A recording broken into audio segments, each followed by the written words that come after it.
আজকে আমি রান্না করব ব্রয়লারের মুরগি। আমি কিভাবে ব্রয়লারের মুরগি রান্না করি আজকে আপনাদের সবার সাথে রান্নাটা শেয়ার করব। এই যে ব্রয়লারের মুরগির মাংসগুলোকে ভালো করে ধুয়ে তারপর পানি দিয়ে একটা কড়াইয়ের মধ্যে সিদ্ধ বসিয়ে দিছি। সিদ্ধ বলতে এটাকে এই যে 6-7 মিনিট ভাপ দিব, তারপর ভাপ দিয়ে পানিটা ফেলে দিব। ব্রয়লারের মুরগির মাংসটা ভাপ দেওয়ার সময় আমি দিয়ে দিব এই যে লবণ, আর দিয়ে দিব হচ্ছে হলুদের গুঁড়ো,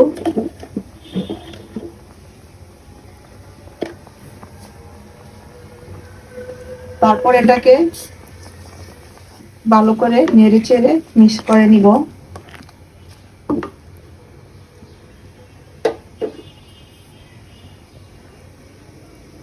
এই তো ব্রয়লারের মুরগির মাংসটা ভাপ হয়ে গেছে, 5-6 মিনিট ভাপ দিয়েছি। এখন আমি পানিটা ছেঁকে নিব।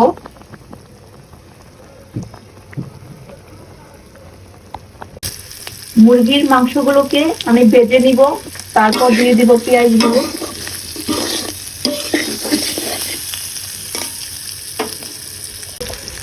এই যে দিয়ে দিলাম পেঁয়াজ।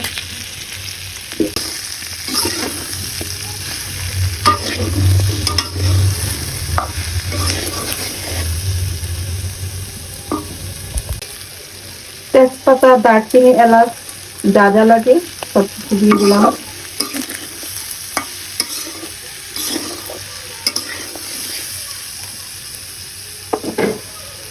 এই তো পেঁয়াজ আর মুরগির মাংসগুলো ভাজা হয়ে গেছে, এখন আমি সব মশলা দিয়ে দিব। সব মশলা দেওয়া হয়ে গেছে, এখন আমি একটু পানি দিয়ে দিব।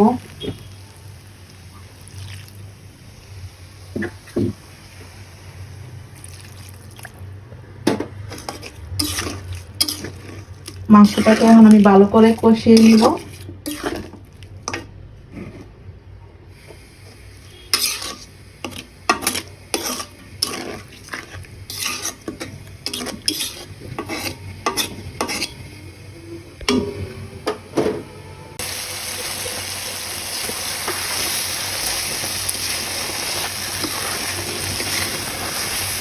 এখন আমি মুরগির মাংসের সাথে আলু দিয়ে দিব, কারণ আলু ছাড়া তো আমাদের চলে না, আলু থাকতেই হবে কমন, যেহেতু বাঙালি বলে কথা। এই যে আলুগুলো দিয়ে দেব।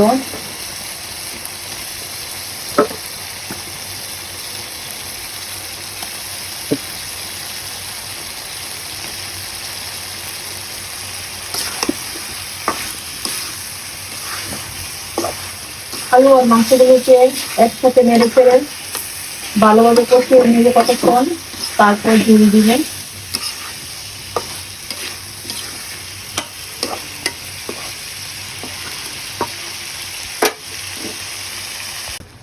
এই তো মুরগির মাংস আর আলু ভালো করে কষানো হয়ে গেছে, এখন আমি এর মধ্যে ঝুল দিয়ে দিব। ঝুল দিয়ে দিলাম মাংসটার মধ্যে। এই হচ্ছে কালারটা। এখন আমি একটা ঢাকনা দিয়ে দেখে দিব।